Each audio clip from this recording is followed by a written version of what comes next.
जय हनुमान। अगर आपका एग्जाम सेकंड, थर्ड और फोर्थ अप्रैल को होने जा रहा है तो आप सभी ने अपने एडमिट कार्ड को डाउनलोड कर लिया होगा। लेकिन एक अपडेट ऐसा है, जिन बच्चों का सेकंड अप्रैल और फोर्थ अप्रैल को सीबीएसई एग्जाम की बोर्ड की डेट उनके जेईई मेन के एग्जाम से क्लैश हुई है और उन बच्चों ने जेईई मेन को एनटीए को ईमेल करके इंटीमेट कर दिया है कि हमारा सीबीएसई बोर्ड के एग्जाम की डेट जेईई मेन के एग्जाम की डेट से क्लैश है, उन सारे स्टूडेंट का न्यू एग्जामिनेशन डेट के साथ सिटी इंटीमेशन स्लिप डिक्लेयर की जा चुकी है और उन्होंने नए एडमिट कार्ड डाउनलोड करने जरूरी है। यानी अगर आपने जेईई मेन को इन्फॉर्म किया है, एनटीए को इन्फॉर्म किया है कि आपके बोर्ड के एग्जाम की डेट सेकंड और फोर्थ अप्रैल को जेईई मेन से क्लैश होने जा रही है, तो आप सबके नए एडमिट कार्ड रिलीज कर दिए गए हैं और आप सबके एग्जाम की डेट चेंज कर दी गई है। इसके अलावा वो स्टूडेंट जिनका एग्जाम पहले से सेकंड, थर्ड, फोर्थ या 7 और 8 अप्रैल को होने जा रहा है, उनके एग्जाम की डेट चेंज नहीं है। उनकी एग्जाम की डेट जो उनको अलॉट की गई थी उन्हीं एग्जाम डेट में उनको एग्जाम देना है। यानी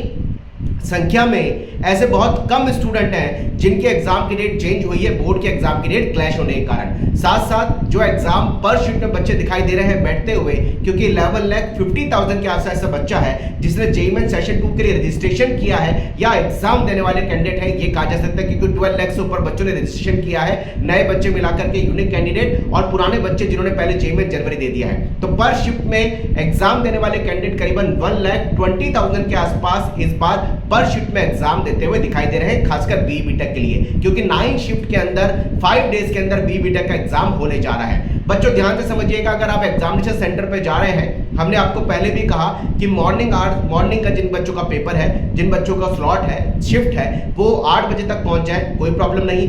दोपहर वाली शिफ्ट जिनका एग्जाम है वो 2 बजे तक इन एनी हाउ पहुंच जाए। एडमिट कार्ड के साथ आप सबको ओरिजिनल आईडी प्रूफ लेके जाना है, एक फोटोग्राफ आपको अपने जो आपका सेल्फ डिक्लेरेशन फॉर्म है उसमें लगा के लेके जानी है और एक फोटोग्राफ आपको एक्स्ट्रा लेके जानी है। साथ में ट्रांसपेरेंट बॉटल लेके जानी है और आपको ट्रांसपेरेंट बॉल पेन आपको लेके जाने, रेफर करने के लिए आपको शीट वहां पर मिलने वाली है। तो बच्चों अब लास्ट के डेज में कुछ नया पढ़ने से बचे। आपने जो पीवाईक्यू लगाए हैं, जो आपका लास्ट टाइम का जो एक कहते हैं कि रिवीजन जो आपकी प्लानिंग के हिसाब से बेस्ट है, उसी को करिए। एग्जामिनेशन हॉल में हौच पौच मत होइएगा, ब्लैंक मत होइएगा, पूरे पेपर के क्वेश्चन को अटेम्प्ट करने की कोशिश आपकी कैपेसिटी के हिसाब से करिएगा। जो क्वेश्चन आपको नहीं आते उनको छोड़ दीजिएगा, लेकिन एग्जामिनेशन हॉल में इस तरीके से टेक्निक मत लीजिएगा। आप जिस सब्जेक्ट की हैबिट में है, जिस सब्जेक्ट का आपका हैबिट है कि आप जो अभी तक करते आए हैं, पहले उसी सब्जेक्ट को अटेम्प्ट करिएगा जो आपकी हैबिट में है और अपने एक्सपीरियंस का फायदा एग्जामिनेशन हॉल में लगाइएगा। एक्सपेरिमेंट प्लीज एग्जामिनेशन हॉल में मत करिएगा। आते हुए क्वेश्चन आपसे मिस ना हो उसका ध्यान रखिएगा। नहीं आते हुए क्वेश्चन या जो क्वेश्चन आपको लगते हैं कि आपके छूट रहे हैं, प्लीज उनको अटेम्प्ट करने से बचिएगा। मार्क फॉर रिव्यू क्वेश्चन करीबन हाफ एन आवर पहले अटेम्प्ट जरूर कर लीजिएगा और कोशिश करिएगा कि एग्जाम में आप पूरे पोटेंशियल से, पूरे अपने बेस्ट एफर्ट से अपना आउटपुट निकाल पाए।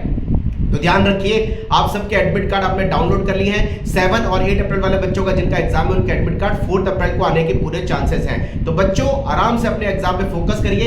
हम पूरी कोशिश करेंगे जैसे आपका एग्जाम हो जाएगा, करीबन एग्जाम की जो शिफ्ट आपकी होंगी उसमें 1 आवर या 2 आवर के अंदर आपको बता देंगे कि अभी जो आप एग्जाम दे के आए हैं उसका पेपर का स्टैंडर्ड कैसा है और आपकी जो एक्सपेक्टेड मार्क्स उस पर्टिकुलर एग्जाम की डे में आने वाले हैं, उस पर्टिकुलर शिफ्ट में आने वाले हैं, उसमें आपकी कितनी परसेंटाइल बनने वाली है। ये पूरे वीडियो आपको जैसे एग्जाम फिनिश हो जाएगा उसके 2 आवर्स के अंदर आपको मिल जाएंगे। तो आराम से अपने एग्जाम पे फोकस करिए। कल से जेईई मेन का एग्जाम चालू होने वाला है। विश ऑल द बेस्ट सारे बच्चों को जिनका एग्जाम कल है और आने वाले टाइम में होने जा रहा है। इन सब पॉइंट्स पे ध्यान रखिए। बच्चों में कंफ्यूजन था इसलिए ये वीडियो आपके लिए बनाया। एग्जाम डेट सारों की चेंज नहीं हुई है, बहुत कम बच्चों के एग्जाम की डेट चेंज हुई है और पर शीट में बैठने वाले बच्चों पे इसमें कोई बहुत विशेष फर्क नहीं पड़ रहा। खास बात यह है कि जिनके एग्जाम की डेट चेंज हुई है, सेकंड और फोर्थ अप्रैल वाले बच्चों को उनको या तो थर्ड का स्लॉट दिया गया है, जिनका सेकंड का चेंज हुआ उनको थर्ड, फोर्थ, 7, 8 में से एग्जाम की डेट चाहिए। कोई नई एग्जाम की डेट अलॉट नहीं की गई है। जो एग्जाम की डेट पहले डिसाइडेड है उन्हीं एग्जाम की डेट में से डेटें दी गई हैं और एग्जाम में पूरी एनर्जी से आपको फोकस करना है, खान पान का ध्यान रखना है, लास्ट की डेज में नया नहीं पढ़ना, रिवीजन ट्रिक अपनाइए और पूरा फोकस होकर एग्जाम को दीजिए। उम्मीद करते हैं